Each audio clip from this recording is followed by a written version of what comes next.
मुस्कुराती रहूं।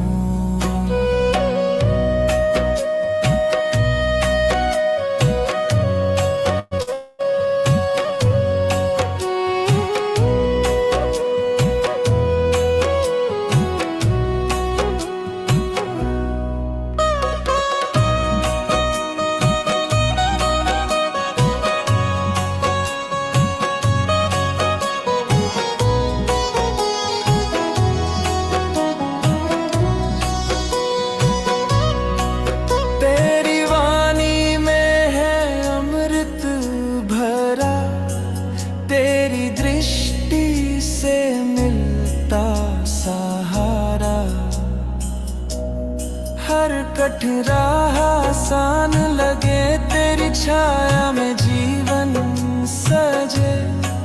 तुम अगर रोज मुरली सुनाते रहो, मैं तपस्या की लौ जगमगाती रहूं। यूं ही तुम्हें देख कर मुस्कुराती रहो।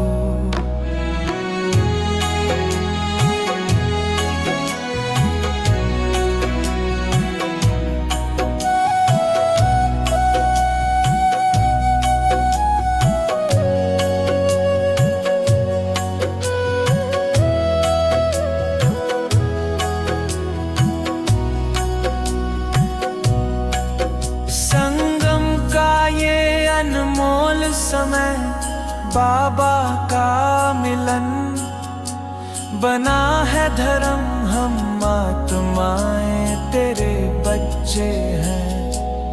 तेरे गले के ही मोती सच्चे हैं। तुम अगर मेरे दिल में बसे रहो, मैं अमरपुरी का रास्ता बनाता रहूं। यूं ही तुम मुझे देख कर मुस्कुराती रहो। ओम शांति। मिठड़े बाबल जो आह्वान कंदासीं, सॾु कंदासीं। बाबा जी ही मुख सां पाण सभु मिठड़ी वाणी ॿुधंदासीं। आत्म स्वरूप में पंहिंजो पाण खे निरड़ ते वेठल चैतन्य सितारो, जागंदी जोत आत्मा महसूस कयूं। ऐं परम पिता जूं सुनहरियूं सुनहरियूं किरणा महसूस कयूं कि हिन असांजे निरड़ ते अची बरसात वांगुरु बारिश पवंदी थी वञे। जीअं पाणी वसंदो आहे, हेठि धरती खे गीलो कंदो आहे, तीअं ई परमात्मा जी शक्तियूं मां आत्मा जे मथां पवंदे पवंदे मां आत्मा खे नम्रता, निवड़त, शक्तिशाली ठाहींदियूं थी वञनि, सचो प्यार ॾींदियूं थी वञनि। त ॿुधूं था मिठड़े बाबल जी मिठड़ी वाणी। बाबा जे ही प्यार में भिजंदे भिजंदे ॿुधंदासीं। अॼु जी वाणी आहे 24 सितंबर 2025 जी। अॼु बाबा मिठड़े चयो अथऊं, मिठड़ा ॿार जी बाबा, बाबा आया आहिनि तव्हांजी बैटरी खे चार्ज करण। परमात्मा पिता आयल आहिनि असां आत्माउनि जी बैटरी चार्ज करण। जेतिरो तव्हां यादि में रहंदव ओतिरी बैटरी चार्ज थींदी रहंदव। प्रश्न आहे, तव्हांजो सच जी ॿेड़ो जंहिंखे तूफ़ान छो था लॻनि, तव्हांजी सच जे ॿेड़े खे एतिरा तूफ़ान छो था लॻनि? उत्तर आहे, छोकी हिन महिल आर्टिफिशियल ॾाढा निकिरी पिया आहिनि। कोई पंहिंजो पाण खे भॻवान चवे थो, कोई रिधी सिधी ॾेखारे थो, इन करे माण्हू सच खे सुञाणे ई नथा सघनि। सच जे ॿेड़े खे लोॾाइण जी कोशिश कनि था, पर तव्हां ॼाणियो था कि असांजी सच जो ॿेड़ो कॾहिं ॿुॾी न सघंदो। अॼु जेके बि विघ्न विझनि था, उहे सुभाणे सम्झदा कि सदगति जो रस्तो हिते ई मिलणो आहे। अॼु जेके विघ्न विझनि था, उहे ई सम्झदा कि सदगति जो रस्तो हिते ई मिलणो आहे। सभिनि जे लाइ हीअ हिकिड़ी ई हट्टी आहे, हिकिड़ो ई दुकान आहे, जाते शांति प्रेम सदगति बि थींदी, सचो सुख बि मिलंदो। ओम शांति। रूहानी ॿारनि जे लाइ, रूहानी आत्माउनि जे लाइ, छोकी रूह माने आत्मा ॿुधे थी कननि सां, ऐं धारणा बि आत्मा में ई थी थिए। परमात्मा जी आत्मा में बि ज्ञान भरियो पियो आहे। ॿारनि खे आत्म अभिमानी ठहिणो आहे। हिन जन्म में भक्तीअ जा 63 जन्म, द्वापर युग खां तव्हां देह जे अभिमान में रहो था। आत्मा छा आहे इहो पतो ई नथो हुजेव। आत्मा आहे ज़रूर, आत्मा ही शरीर में अचे थी पई, ऐं दुख बि आत्मा खे ई थिए थो। चयो बि वेंबो आहे, पतित आत्मा ऐं पावन आत्मा। पतित परमात्मा कॾहिं बि न ॿुधो अथसि। बाबा चवनि था पतित आत्मा थींदी आहे, परमात्मा त कॾहिं न पतित थींदो आहे। इन करे पतित परमात्मा कॾहिं ॿुधो ई कोन अथसि।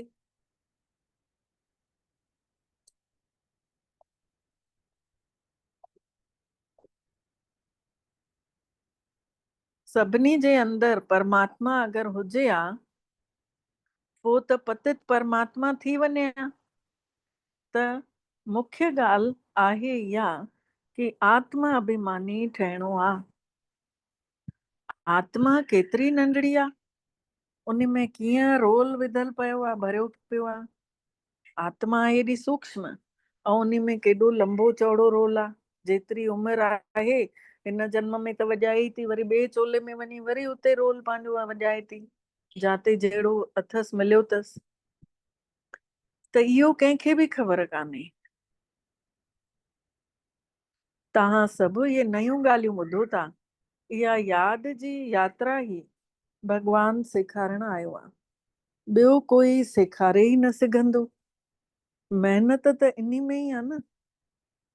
जेका इहा यात्रा आहे यादि करण जी, महिनत त इन में ई आहे न।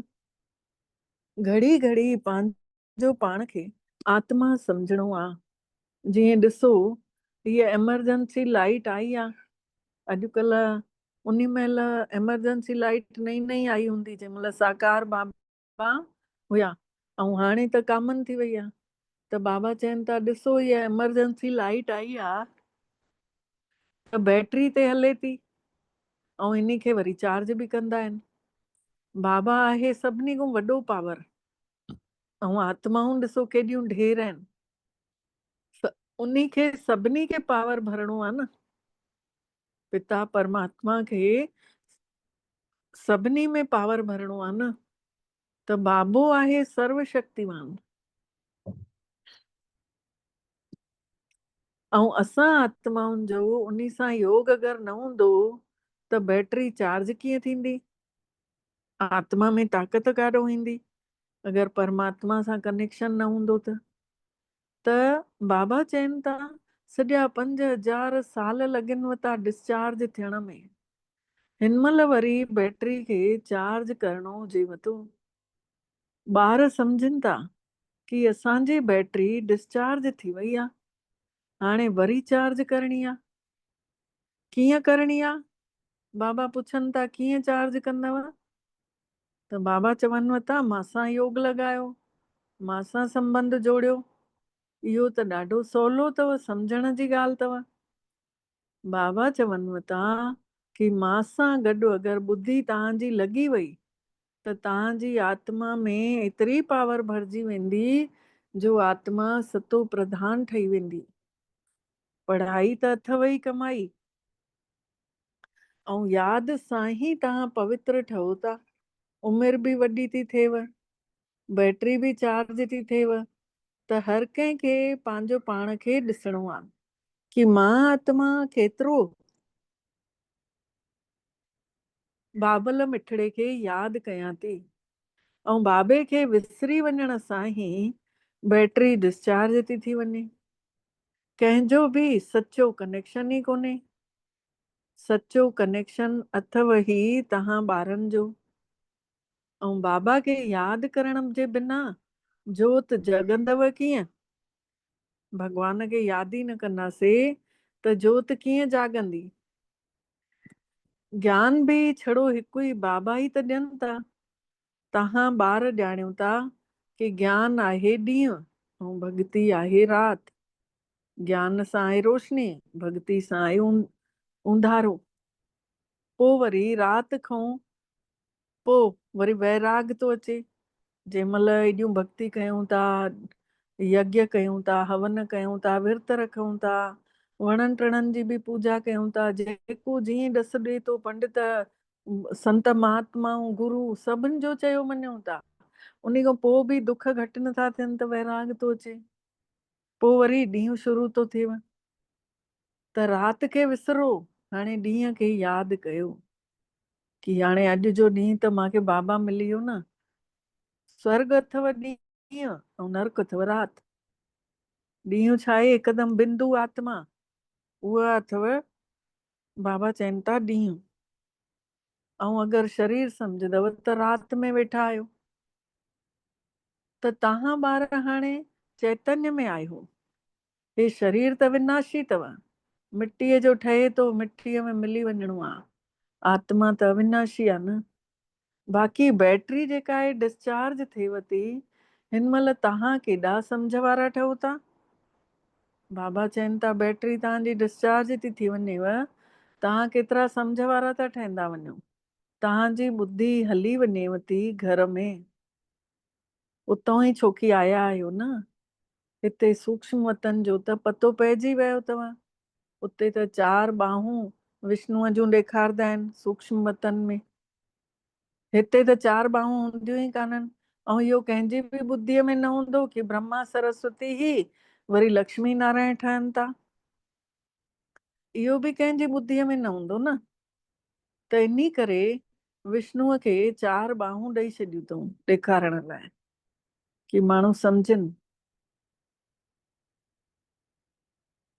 सिवाय बाबे जे ॿियो कोई बि सम्झाए नथो सघे कि आत्मा में ही संस्कार भरजनि था। आत्मा ही तमो प्रधान हुई, उतां वरी परमात्मा जी किरणा वठी सतो प्रधान थी ठहे। उनखे यादि करे करे आत्माऊं ही भॻवान खे पुकारनि थियूं, ओ बाबा असां डिस्चार्ज थी विया आहियूं, अचो अची करे असांखे चार्ज करे वञो। पोइ हाणे बाबा चवनि था तव्हां जेतिरो मूंखे यादि कंदव ओतिरी ताक़त ईंदी वेंदव। बसि तव्हांजो ओड़ो प्यार बि त हुजणु घुरिजे न। हाणे चवनि था न कि हाणे माण्हू शबरीअ वांगुरु भॻवान खे सॾु ई नथा करनि त उहो खाइण लाइ कीअं ईंदो। भावना अॻे हूंदी हुई न, हाणे भावना ई कान्हे, उहो प्यार ई कोन अथनि। बसि चवनि था कि बाबा असां त तव्हांजा आहियूं, असां त तव्हां सां ई गॾु घर वञण वारा आहियूं। जीअं पेको घर खां सावरे घर वठी वेंदा आहिनि न, त हिते बि तव्हांखे 2 पिता अथव, हिकु सिंगारण वारो, 2 पिता अथव। बाबा चवनि था हिते बि तव्हांखे 2 पीउ मिलिया अथव सिंगार करण वारा। सिंगार बि त सुठो हुजणु घुरिजे न, मतिलबु सभिनी गुणनि सां भरियल हुजणु घुरिजे।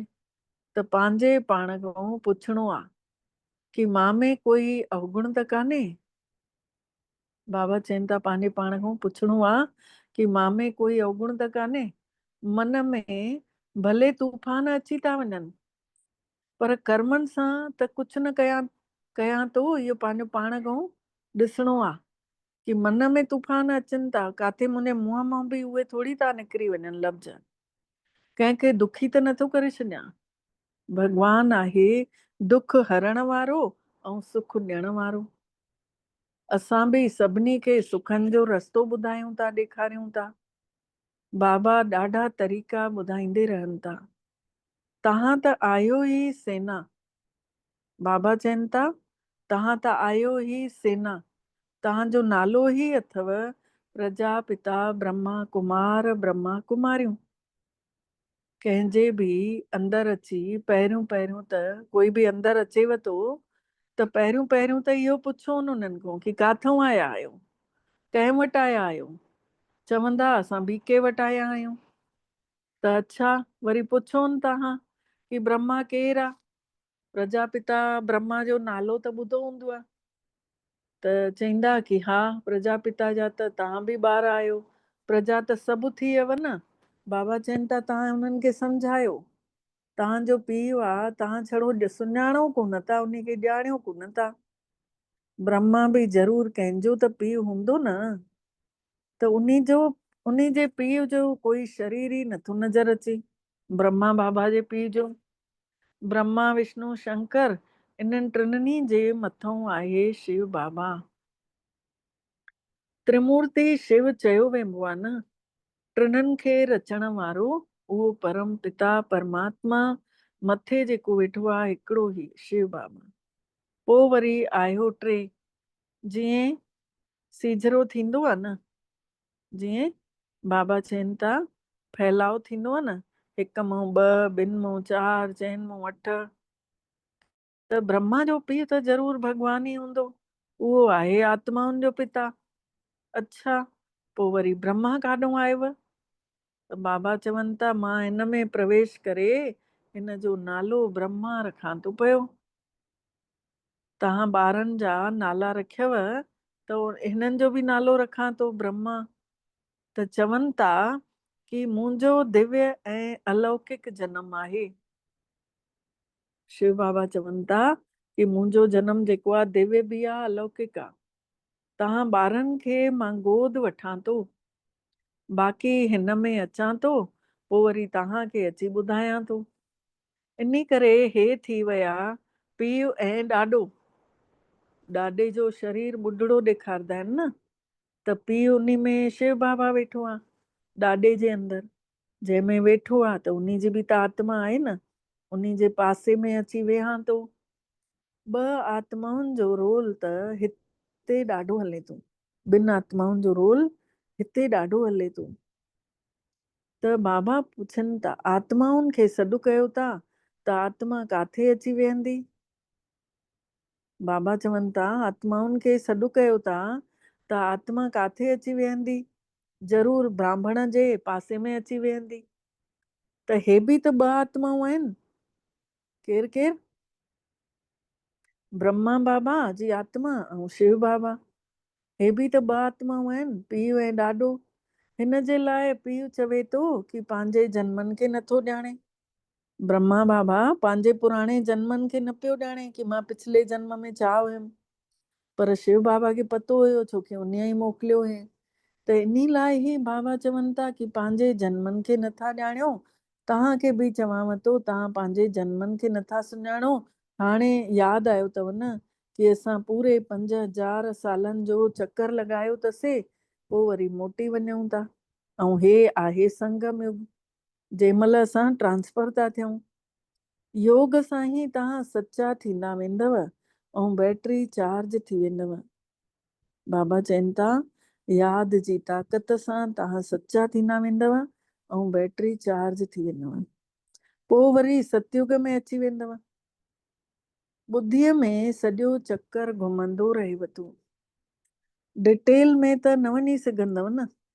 बाबा चवनि था कि विस्तार में त न वञी सघंदव न, बसि ॿुद्धीअ में इहो ई युग युग, इहो ई सॼो वण जी उमिरि। पोइ वरी वण बि सुकी थो वञेव। हिते जीअं सभु माण्हू सुकी विया आहिनि न, हाणे हिक ॿिए खे दुखी था कंदा रहनि, के रोइनि था, के चिड़चिड़ाइनि था, ख़ाली थी वियूं आहिनि आत्मा। त ख़ाली टीन जीअं वॼंदो रहंदो आहे, पोइ वरी टीन में जंहिं महिल कणिक पइजी वेंदी आहे त पोइ वरी उहो एॾो न वॼंदो आहे। त हिन महिल आत्माऊं सभु ख़ाली थी वियूं आहिनि, खोखलियूं। इन करे उहे हिक ॿिए खे दुख ई था ॾींदा रहनि, पतो बि नथो पएनि। हाणे सभिनि जो शरीर ख़तम थी वेंदो, बाक़ी आत्माऊं हली वेंदियूं।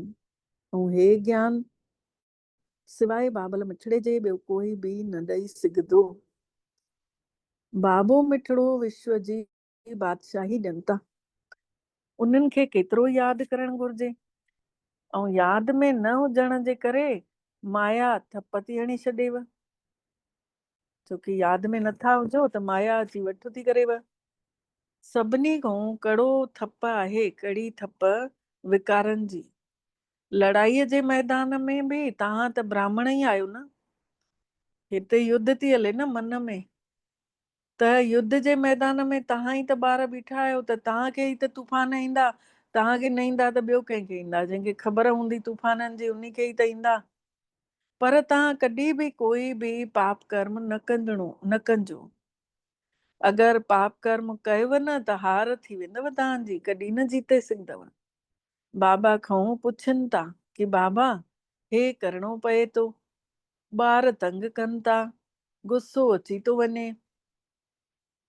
कल्ह घणनि ई चयो हूंदउसि बाबा खे कि बाबा मूंसां हीअ ग़लती थी वञे, मूंसां गुस्सो थो अची वञे। इन करे बाबा अॼु मुरली में सभिनि जे विच में पोल पटी खोले छॾियईं कि ॿार हीअं चवनि था कि भई गुस्सो अची थो वञे। ॿारनि खे सुठे नमूने संभालींदव ई न त ख़राब थी वेंदव। कोशिश करे थप त कॾहिं न हणिजो। श्री कृष्ण खे बि ॾेखारंदा आहिनि न कि ओखरीअ सां ॿधईं श्री कृष्ण खे। यशोदा माता ओखरीअ सां ॿधंदी हुअसि, मखण चोरी कंदोसि, त इहे ॾेखारंदा आहिनि न। त बाबा बि चवनि था ॿारनि खे थप न हणो, ॿधो भले, बाथरूम में बंदि कयो, लेकिन मारियो न। त रसीअ सां ॿधो, रोटी न ॾियोनि, रोई रोई करे आख़िर चवंदव कि अच्छा अॻिना न कंदासीं। ॿार आहे वरी बि कंदव, पर तव्हांखे शिक्षा त ॾियणी अथव, शिक्षा ॾियणु थोरी छॾींदव।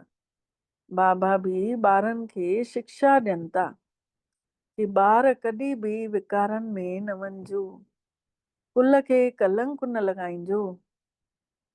लौकिक में बि कोई कपूत ॿार हूंदो आहे त माउ पीउ त चवंदो आहे न कि हे छा कारो मुंहुं करीं थो, कुल खे कलंक लॻाईं थो। हार ऐं जीत, जीत ऐं हार, होते होते आख़िरीअ में कंहिं महिल हार थींदी, कंहिं महिल जीत थींदी, पोइ आख़िरीअ में जीते ई वेंदासीं। सच जो बेड़ो आहे न, तूफ़ान त ईंदा, लोॾा लम्हा त ईंदा, छोकी आर्टिफिशियल केॾा निकिरी पिया आहिनि।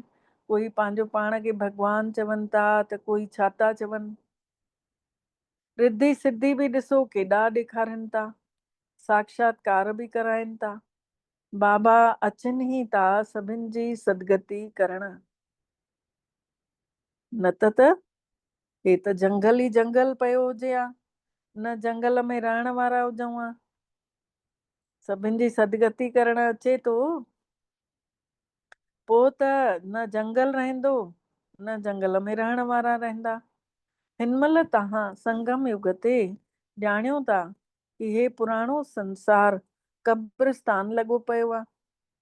कोई जेको मरण वारे सां दिलि थोरे ई लॻाईंदा। हीअ त दुनिया थी वई, हीअ दुनिया त अहिड़ी आहे कि ख़तम थी कि थी। त इन्हनि मरण वारनि सां दिलि थोरी लॻाइणी आहे, जेको हमेशह साथ ॾींदो बाबो मिठड़ो, उन सां दिलि लॻाइणी आहे। त बाबा अचनि ई तॾहिं था जॾहिं नए संसार पुराणो थिए पियो। ऐं जंहिं महिल जीअं पुराणो मकान थी वेंदो आहे त उन केॾो कमज़ोर थी वेंदो आहे। त बाबे खे बि सुठे नमूने यादि कंदव त बैटरी चार्ज थींदी वेंदव। भले वाणी त ॾाढी सुठी सुठी हलायो था, पर यादि जी ताक़त अथव ई कान। त उहा ताक़त ई नथी हुजेव, पोइ वरी जंहिंखे बि ज्ञान ॿुधायो था पोइ ओड़ो मज़ो नथो अचेनि पियो। जौहरदार, जंहिंखे बाबा चयो अथई जौहरदार, रस कोन्हे, सुको ज्ञान। कई ॿार हिकदमि अहिड़ा सुका थी विया आहिनि ज्ञान में कि असां मुस्कुराईंदा ई न आहिनि, कंहिंसां खिली ॻाल्हाईंदा ई न आहिनि, हथारू खिलेनि त मुंहुं पोइ हिते। त बाबा चवनि था ईअं सूंडड़ माण्हू थोरी हुजणु घुरिजे। इहा काई नई ॻाल्हि कोन्हे, 5000 साल पहिरियों बि आया हुयव, हाणे बि आया आहियो। बाबा पुछनिव था पहिरियों कॾहिं मिलिया आहियो, त चवनिसि था बाबा खे कि 5000 साल पहिरियों मिलिया हुयासीं। कोई त वरी चई छॾनिसि था कि ड्रामो पंहिंजे पाण ई पुरुषार्थ कराईंदो। अच्छा, हाणे ड्रामो ई तव्हां खां पुरुषार्थ कराए वरितो त कयो न कयो, उहो ड्रामो कराईंदव, हिकु जॻह वेही त न रहंदव न। जंहिं 5000 साल पहिरियों महिनत कई आहे उहे ज़रूरु कंदा। हिन महिल ताईं बि जेके न आया आहिनि उहे अचणा आहिनि, जेके हलंदे हलंदे छॾे हली विया आहिनि, विहांउ वञी करे कयूं, उन जो अगरि ड्रामे में हूंदो त अची करे वरी महिनत कंदा, पुरुषार्थ कंदा, वेंदा काॾे आख़िर। भॻवान वटि त सभिनी खे पुछ लटकाइण अचिणो ई पवंदो। लिखियल बि आहे न, भीष्म पितामह बि आख़िरीअ में ईंदा आहिनि। हिन महिल त ॾिसो केतिरो घमंड आहे माण्हुनि खे, सच ॻाल्हि आहे। पोइ वरी उहो घमंड उन्हनि जो पूरो थी वेंदो। तव्हां बि हर 5000 सालनि खां पोइ पार्ट वॼायो था, राजा ई वठो था, विञायो था, ॾींहों ॾियारी सेंटर वधंदे था वञनि। भारत में जेके रहण वारा आहिनि ख़ासि देवी देवताउनि जा पुजारी आहिनि, त उन्हनि खे तव्हांखे सम्झाइणो अथव। जेके भारत में रहण वारा आहिनि ख़ासि देवी देवताउनि खे ॾाढो मञींदा आहिनि, त बाबा चवनि था उन्हनि खे वञी सम्झाणी ॾियो। सतयुग में देवी देवता धर्म हुयो त उन जी पूजा कंदा हुयासीं। क्रिश्चियन ॿार क्राइस्ट जी केॾी महिमा कंदा आहिनि। असां बि आदि सनातन देवी देवता धर्म जी केॾी महिमा कंदा आहियूं। उहो कंहिं ठाहियो, उहे ॿार सम्झनि था कि कृष्ण ने स्थापना कई ऐं पोइ वरी उन जी पूजा कंदा था रहनि। त बाबा चवनि था तव्हां में बि नंबरवार ॿार आहियो, कोई केतिरी महिनत करण वारो त कोई केतिरी, ॾेखारींदा आहिनि न।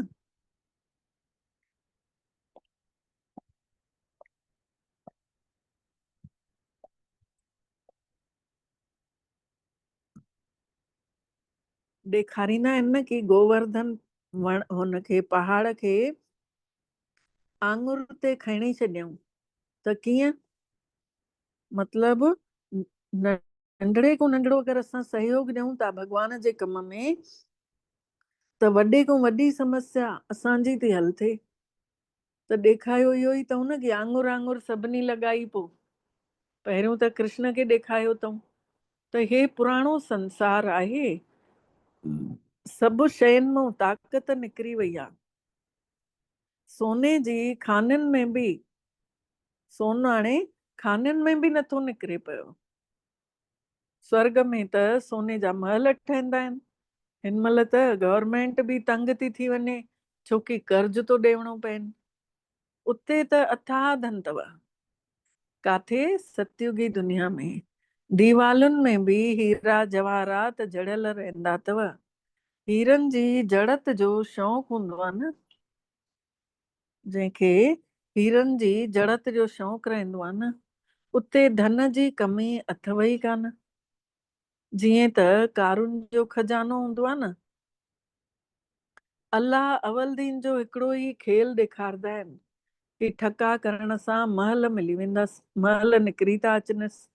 ॿुधो हूंदो आहे न अल्लाह अवलदीन जो चिराग, उहो चिराग खे घिसींदो हुयो, पोइ निकिरी ईंदो हुउसि, माण्हू चईंदो हुउसि छो जेको हुकुम करी मां उहो कयां। त कॾहिं चईंदो हुउसि मूंखे वैरायटी रोटी अची वञे, कंहिं महिल चईंदो हुउसि महल मिली वञनि, त सभु अची वेंदो हुउसि। त हिते बि बाबा चवनि था दिव्य दृष्टि मिली वई अथव न, त तव्हां इन दृष्टिअ सां स्वर्ग बि वञी सघंदा आहियो। उते त प्रिंस प्रिंसेस वटि मुरली सभु शयूं हीरनि जूं हूंदियूं अथव। हिते त ॾिसो काई शइ पाए करे वेहो त लूटे करे खणी था वञनि, छुरो मारे बि खणी था वञनि। उते त इहे ॻाल्हियूं ई न हूंदियूं आहिनि। हीअ दुनिया ॾाढी गंदी ऐं पुराणी थी पई आहे। हीरे जवाहरातनि जा महल त हुया, हिन लक्ष्मी नारायण जी दुनिया वाह वाह हुई। अकेले त न हूंदा न, त इन्ही खे चयो वेंदो आहे स्वर्ग। तव्हां ॼाणियो था कि बरोबर असां स्वर्ग जा मालिक हुयासीं। असां ई हे सोमनाथ जो मंदिर ठाहियो हुयोसीं। कीअं मंदिर ठाहे करे पूजा कईसीं, आत्माउनि खे पंहिंजे 84 जन्मनि जो ज्ञान अची वियो आहे। केतिरा हीरा जवाहरात हुया, उहे सभु काॾे हली विया? धीरे धीरे सभु ख़तम थींदा विया। मुसलमान आया, एतिरो त लूटे करे हली विया जो कब्रनि में वञी करे हीरा लॻाए वरितऊं। जेके उन्हनि जूं ठहियल अथनि न मज़ार, उन्ही में वञी हीरा लॻाए वरितऊं। ताजमहल सभु ठाहियूं, पोइ वरी ब्रिटिश सरकार उतां खोटरे करे खणी वई। हाणे त कुझु बि कान्हे। भारत ई पूरो भिखारी थी पियो आहे। कर्ज़ ई कर्ज़ वठंदे था रहनि। अनाज में खंड में कुझु बि मिले कोन थो। हाणे त संसार खे मटिजणो आहे न। पर उन्ही खां पहिरियों त आत्मा जी बैटरी जेका आहे सतो प्रधान ठाहिण जे लाइ आत्मा खे चार्ज करणो आहे। भगवान खे यादि ज़रूर करणो आहे। बुद्धीअ जी तार परमात्मा सां जुड़ियल हुजेव, उन्ही सां ई त वरसो मिलेव थो। माया जी इन्ही में ई लड़ाई थी हलेव। पहिरियों इन्हनि ॻाल्हियुनि खे तव्हां थोरे ई सम्झंदा हुयव। बाबा चवनि था इहे सभु ॻाल्हियूं पहिरियों सिधो मुरली ॿुधूं हा त थोरी सम्झ में अचे हा। धीरे धीरे करे बाबा केॾो खोलींदो वियो आहे। जीअं ॿिया हुया तीअं तव्हां आहियो। तव्हां हिन महिल संगम युगी आहियो ऐं ॿिया सभु आहिनि कलयुगी। माण्हू चवंदव कि हिननि खे त जेको अचे थो सो इहे ई चवंदे था रहनि। लेकिन सम्झाइण जा बि त तरीक़ा हुजण घुरिजनिव न। सम्झाइण जा बि त तरीक़ा हुजण हूंदा आहिनि न। त धीरे धीरे तव्हांजी वधंदी वेंदव। हिन महिल बाबा वॾी यूनिवर्सिटी खोले रहिया आहिनि, वॾे में वॾी। इन्ही में सम्झाइण जे लाइ चित्र बि हुजण घुरिजनिव। अॻिते हली करे तव्हां वटि सभु चित्र ट्रांसलाइट जा थी वेंदव। पोइ वरी तव्हांखे सम्झाइण में सवलाइप थी वेंदव। तव्हां ॿार ॼाणियो था कि असां पंहिंजी बादशाही वरी सां ठाहे रहिया आहियूं। असां आत्माऊं राजा ठही वेठा आहियूं ऐं पंहिंजे कर्मेंद्रनि खे कर्मचारी ॾिसूं था। त बादशाही थी न, आत्मा बादशाह थी वई। बाबे जी यादि ऐं ज्ञान सां तव्हां बादशाही ठाहियो था। माया अची विच में धोखो ॾेई हली थी वञेव। बाबा चवनि था कि धोखे खां बचंदा रहिजो। धोखे खां पंहिंजो पाण खे बचाइजो। तरीक़ा त ॾाढा सुठा सुठा ॿुधाईंदे रहनि था। माण्हुनि खे छड़ो एतिरो चओ कि परमात्मा खे यादि कयो, बसि। त तव्हांजा विकर्म विनाश थी वेंदव ऐं तव्हां हे लक्ष्मी नारायण ठही वेंदव। इहे जेके बैच भॻवान ने पाण ठाराया अथव न, त इन्ही जो बि केतिरो त क़दुरु हुजणु घुरिजेव। अच्छा, पोइ वरी बाबा जो यादि प्यार। अच्छा, मिठड़े मिठड़े सिकी लधे ॿारनि प्रति माउ पीउ जो यादि प्यार ऐं गुड मॉर्निंग। रूहानी बाबल जी रूहानी ॿारनि खे नमस्ते। ऐं असां रूहानी ॿारनि जी बि रूहानी मिठड़े बाबल खे दिल जो यादि प्यार, गुड मॉर्निंग ऐं नमस्ते बाबा नमस्ते। शुक्राना बाबा तव्हांजा, बारंबार शुक्राना जे तव्हां असांखे पंहिंजो कयव ऐं असां सभिनी जो पदमा पदम भाग्य जाॻायव। सार आहे, पहिरियों पॉइंट आहे, सभिनी गुणनि सां पंहिंजो श्रंगार करणो आहे। कॾहिं बि कंहिंखे बि दुख न ॾियणो आहे। सभिनी खे सुख जो रस्तो ॿुधाइणो आहे। कॾहिं कंहिंखे दुख न ॾियूं, सभिनी खे सुख जो रस्तो ॿुधायूं। ॿियो पॉइंट आहे, सॼी दुनिया कब्रिस्तान थियल पई आहे। इन करे इन्ही सां दिलि न लॻाइणी आहे। मोह फासदो आहे न। त बाबा चवनि था हिन महिल असां ट्रांसफर थियूं था, असांखे त नई दुनिया में वञिणो आहे। वरदान आहे, महसूस कंदासीं बाबा जो वरदान। बाबा असां सभिनी खे महसूस कयूं, मथे जे मथां हथ रखनि था। धीरे धीरे असां बि हिक ॿिए जे मथे ते हथ रखूं था ऐं बाबा जे वरदान खे प्रतिज्ञा कयूं था कि ज़रूर पाण खणंदासीं, इहो वरदान पंहिंजे जीवन में आणींदासीं। वरदान आहे, माया ऐं विघ्ननि खां सेफ रहण वारा परमात्मा जी छांव जा अधिकारी ठहो। परमात्मा जी छत्र छाया जा अधिकारी ठहो। डिटेल आहे, जेके पीउ ॾाॾे जा सिकी लधा लाडला ॿार आहिनि, उन्हनि खे बाबल मिठड़े जी छांव अधिकार जे रूप में मिलंदी आहे। जेके बाबा जा सिकी लधा ऐं लाडला आहिनि, जंहिंजी छत्र छाया में माया जे अचण जी ताक़त ई कान रहंदी आहे। परमात्मा जी छांवनि जे अंदरि था हलूं त माया जे अचण जी ताक़त ई उन खे नथी ठाहे सघे। माया, उहे हमेशह माया जे मथां जीत पाए वठंदा आहिनि। त इहो यादि रूपी छत्र छाया, तव्हां ॾिठो हूंदव, इंसान जो पूरो धड़ ऐं मुंडी कंहिंजी नांग जी, मगर कंहिंजे जो शरीर मगरमच्छ जो ऐं मुंडी देवता जी, ईअं न थींदो आहे। उहा आहे इन जो सिंबल अथव, जेको अॼु बाबा ॿुधायो अथऊं कि जेके बाबा जी छत्र छाया खे गॾु खणी हलंदा आहिनि न, महसूस कंदा आहिनि, उन्हनि जे अंदरि उहा ताक़त अची वेंदी आहे। उहे माया खे जीते था वठनि ऐं जीते था वठनि त पोइ वरी सभिनी विघ्ननि खां सेफ था थी वञनि, नी छांव जे अंदरि रही। कंहिं बि तरीक़े जो विघ्न छत्र छाया में रहण वारनि जे अॻितों अची ई न सघंदो। कंहिं बि तरीक़े जो विघ्न परमात्मा जी छत्र छाया जे अंदरि अची न सघंदो। त छत्र छाया में रहण वारनि जे लाइ मुश्किल खां मुश्किल ॻाल्हि बि सवली थी वेंदी अथनि, जेके भॻवान जी छांव में पलनि था, ॾींहं राति उन खे यादि करे।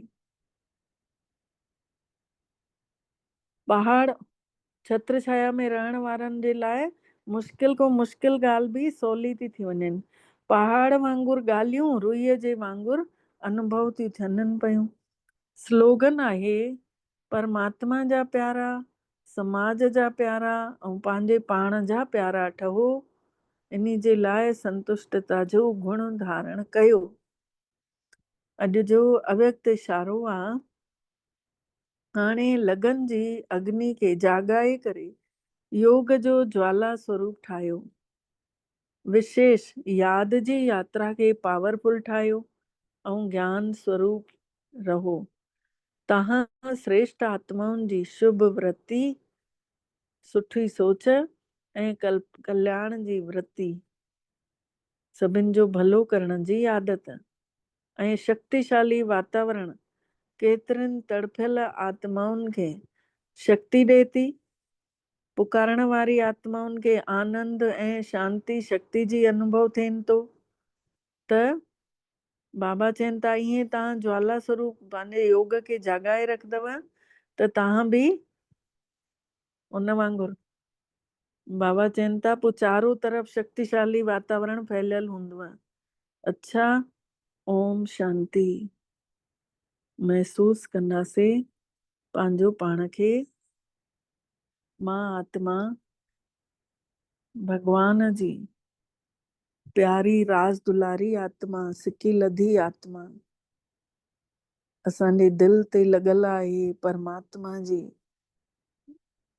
छाप, ISI मार्क, सच्चा पिता जा सच्चा ॿार, उॾरी करे हलऊं शांती धाम में, परम धाम में, परम पिता परमात्मा वटि। महसूस कयूं जाते चारों तरफ़ सुनहरी सुनहरियूं किरणा फैलियल आहिनि। जाते परम पिता परमात्मा ज्ञान जो सागर पाण चारों तरफ किरणा फैलाए गहरी शांति जा वाइब्रेशन ॾींदे था रहनि। ऐं असां सभु बाबा जे साम्हूं वञी करे हिक करा बाबा खे ई निहारियूं था। सर्व शक्तिवान असां सभिनी आत्माउनि जो पिता अनंत किरणनि खे महसूस कयूं। बाबा जूं अनंत किरणा असां सभिनी आत्माउनि जे अॻितों ईंदियूं थी वञनि। पाण सभु चमकीला परमधाम में परमात्मा जा ॿार नज़र था अचूं। पूरियूं शक्तियूं ई शक्तियूं, गुण ई गुण, पवित्रता ई पवित्रता पैटजंदी थी वञे। परमात्मा जे प्यार जूं तरंगा महसूस कयूं। असांजे मन खे आनंद ई आनंद ॾियनि थियूं। असां केतिरियूं न भाग्यशाली आत्माऊं आहियूं जंहिंखे सुबुह सां उथंदे सां ई परमात्मा जो साथ ऐं हथ मिलियल आहे। अनुभव कयूं सर्व शक्तिवान शिव बाबा जूं शक्तिशाली किरणूं असांखे सुख चैन जो अनुभव थियूं कराइनि। असांजे जन्मनि जन्मनि जी थकान मिटजंदी थी वञे। मां आत्मा जन्म जन्मांतरनि जे बोझ खां मुक्त थी वई आहियां। मां आत्मा प्रकाशवान स्वरूप सां प्रकाशवान स्वरूप खे ॾिसां थी। उन्हीं जो तेज मां आत्मा खे दिव्य तो ठाहींदो वञे। संसार जो भलो करण लाइ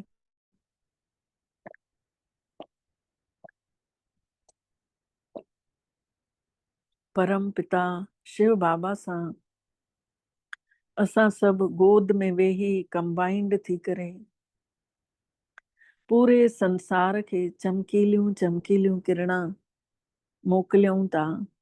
महसूस कयूं संसार में जेके बि प्राणी दुखी पिया आहिनि, जेके अशांत आहिनि, जंहिंजे अॻितों घर जूं परेशानियूं, बिजनेस जूं परेशानियूं, विघ्न अची विया अथनि, उन्हनि सभिनी आत्माउनि जे निरड़ ते अची बाबल मिठड़े जी हिकु हिकु किरण अची वेही थी रहे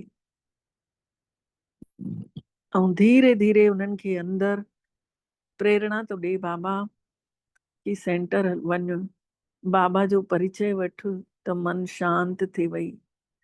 महसूस कयूं था परमात्मा जी छत्र छाया जे पाण अंदरि आहियूं, उन्हीं जी गोद में आहियूं ऐं उतां पाण हेठि इहे किरणा मोकिलंदे रहूं था। भगवान जूं शक्तियूं हिकु हिकु आत्मा खे हिकु हिकु आत्मा जे मथां पवंदियूं थी वञनि। सर्व शक्तिवान जी छांव हर कंहिं आत्मा जे मथां छटीअ वांगुरु कम थी करे। परमात्मा जी छांव जे अंदरि हर आत्मा पले थी।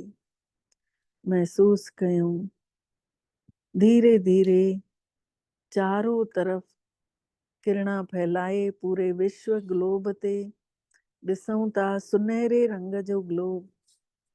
भारत वरी सां भरपूर थींदो। इहा ई धरती असांजी माउ थींदी जाते हरियाली हरियाली हूंदी ऐं परम पिता परमात्मा असां आत्माउनि खे ज़िमेदारी जो एहसास कराए हेठि वञण लाइ इशारो ॾियनि था।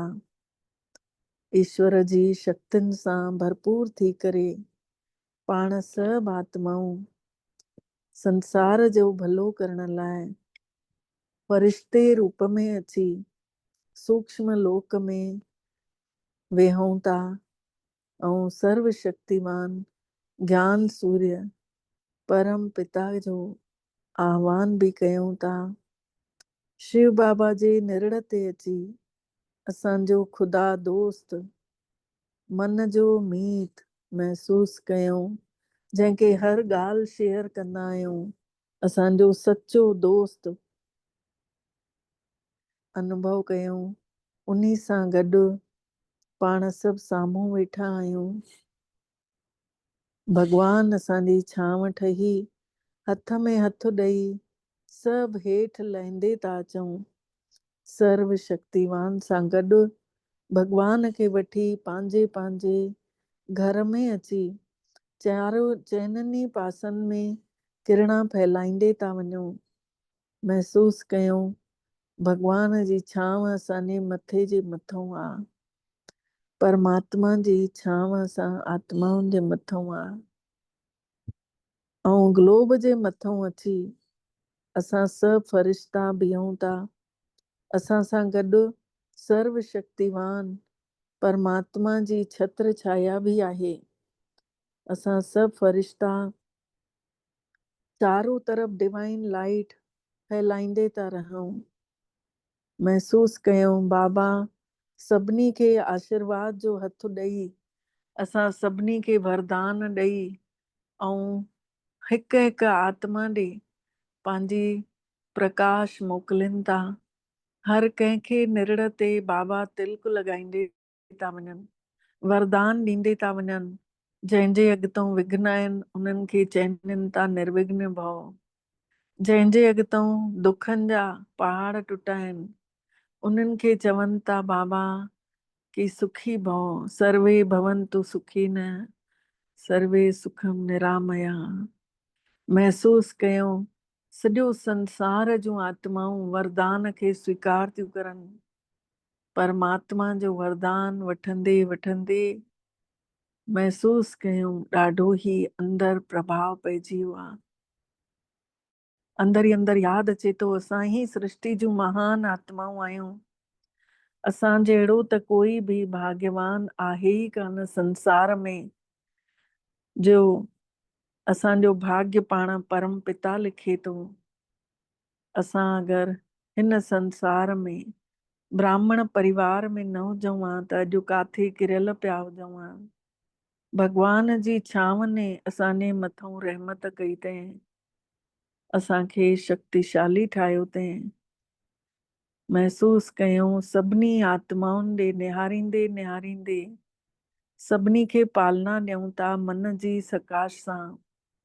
मनसा सेवा सां हर आत्मा पलंदे पलंदे चारों तरफ़ वधंदे थी वञे। असांजी हिकु हिकु सोच पूरे संसार खे मटण वारी आहे। जीअं महसूस कयूं असां ज़िम्मेवार आत्माऊं आहियूं। असांखे भगवान ने मास्टर विधाता ठाहे छॾियो अथई। हिन धरती जूं सिंगारियल आत्माऊं असां ई आत्माऊं आहियूं। पंहिंजो पाण खे जाॻायूं ऐं हर 5000 सालनि में असां माया खे जीतियो अथसीं। असां ई हिन सृष्टिअ ते बाबा जहिड़ा ठही ॾेखारियो अथसीं। बाबा खां दृष्टि वठूं था ऐं सॼे विश्व धरा ते हली घुमूं था। फ़रिश्ता ठही करे पूर्वज ठही करे सभिनि जी पालना कयूं था। हिकु हिकु शहरनि जे मथां वञी सभिनी खे दृष्टि ॾियूं था। हे संसार ई सॼो देश विदेश सभु असांजो ई परिवार आहे। असां सभु पंहिंजे परिवार जी पालना कयूं था। आत्माऊं सचे प्यार जूं प्यासियूं आत्माऊं आहिनि। महसूस कयूं जीअं हिकु माउ पंहिंजे ॿार खे केॾे प्यार जी नज़र सां ॾिसंदी आहे। संसार खे बि असांखे उन्हीअ ई नज़र सां ॾिसणो आहे। सभु ॾाढा सुठा आहिनि, सभु मिठड़ा आहिनि, सभु बुद्धिवान आहिनि।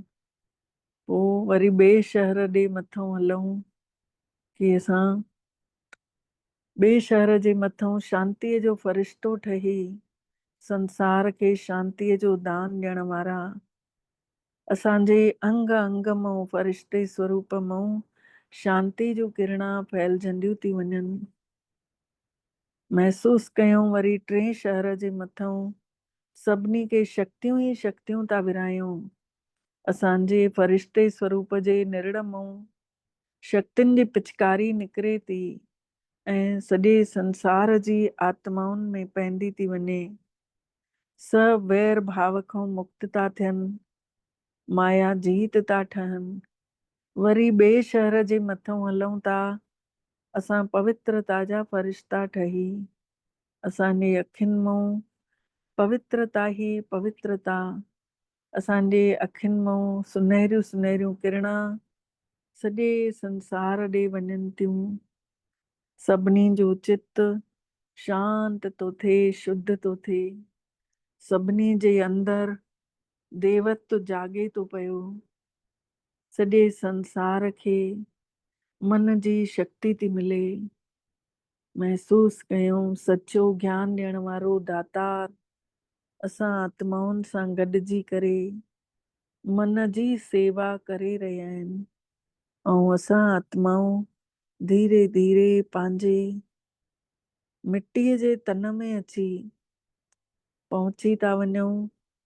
उन्ही परमात्मा जी यादि में, परमात्मा जे ट्रांसलाइट जे अंदरि ॾिसूं बाबा वेठल आहे, असांजे लाइ स्वर्ग खणी आया आहिनि। असांजो सभिनि जो जन्म सिद्ध अधिकार आहे। बाबा खां जेतिरो चाहियूं हिन महिल पंहिंजो अधिकार वठी सघंदा आहियूं। ऐं असां सभु फ़रिश्ता चारो तरफ़ नज़र घुमाईंदे घुमाईंदे सभिनी जी मनसा सेवा कंदे धीरे धीरे लहूं था हेठि, निर्भय शक्तिशाली ठही करे पूरियूं ज़िम्मेदार फ़रिश्ता जंहिंजो हिकु हिकु वीचार सॼे आत्मा सभिनी आत्माउनि ते पए थो। असां पवित्रता जा फ़रिश्ता महसूस कयूं पहुची था वञूं। पंहिंजे पंहिंजे मिटीअ जे 5 तत्वनि जे पुतले में ऐं मिटीअ जे शरीर में वेहंदे साईं ॾिसूं इहा पवित्रता सॼे संसार खे निष्पाप कंदी आहे। असां उहे ई आहियूं जंहिंजे दर्शननि लाइ भगत केॾो तरसनि था पिया। संसार खे रोशन करण वारियूं आत्माऊं असां सभु लाइट हाउस आहियूं। सभिनि जी पालना करण वारा पूर्वज आहियूं। जीअं असांजी स्थिति हूंदी उअं ई सृष्टिअ जो स्वरूप थींदो वेंदो आहे। तव्हां ॿार सभिनी जो कल्याण करण वारा ॿार आहियो। सभिनी खे मुक्ति ॾिवारण वारा ॿार आहियो। सभिनी खे ताक़त बल बुद्धि विद्या देह मोहि त सभिनी खे ताक़त ॾींदे था वञूं ऐं महादानी वरदानी ठही दृष्टि बि था ॾींदा हलूं। ॾिसूं मां आत्मा सभिनी खे, सभु आत्माऊं मुंहिंजा भाइर आहिनि, सभिनी खे दृष्टि ॾींदे ॾींदे मां पंहिंजे निरण ते वेठल मिठड़े बाबल खे शुकराना चवां थी। बाबल मिठड़ा तव्हांजा बारंबार दिलि सां शुकराना जे तव्हां असांखे अॼु अहिड़ो अनुभव करायव ऐं असां सभिनि जो पदमा पदम भाग्य जाॻायव। ओम शांति, ओम शांति, ओम शांति। तव्हां सभिनि जा बि शुकराना दिलि सां। सभिनी खे ओम शांति।